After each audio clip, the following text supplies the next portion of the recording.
Peter, the wish list for infrastructure might not be answered given what we've heard so far, but what's he up to on the vaccine rollout?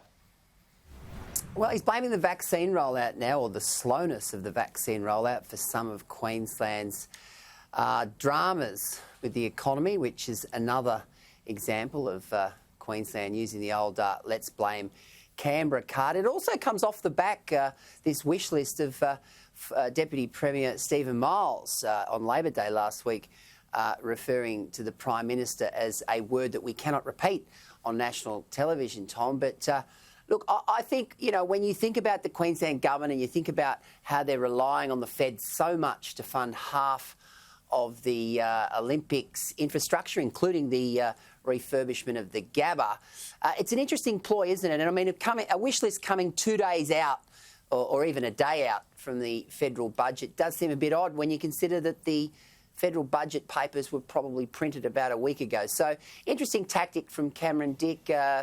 Not unusual, blaming Canberra for all of Queensland's fiscal woes, though. Yeah, I'm pretty sure printed on Sunday, but your point remains, Peter, that you're not going to suddenly add an appendage or here's all the bits Queensland want. Meanwhile, a fresh bid by the powerful teachers union to scrap NAPLAN testing for children in Queensland. What's their point here? Do they have any support? They do have support, Tom. I mean, NAPLAN was set up basically as a measurement of how children are going at varying schools and so forth. But it's now being used very much as a marketing tool, particularly in the ultra-competitive environment of private tuition, private schooling.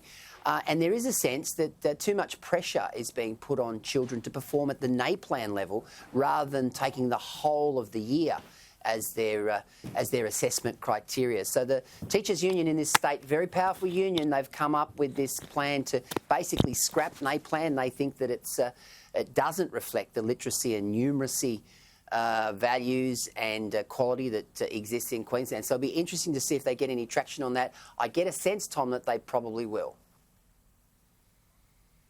All right, Peter Gleeson getting us up to date with what's happening in Queensland. Thank you.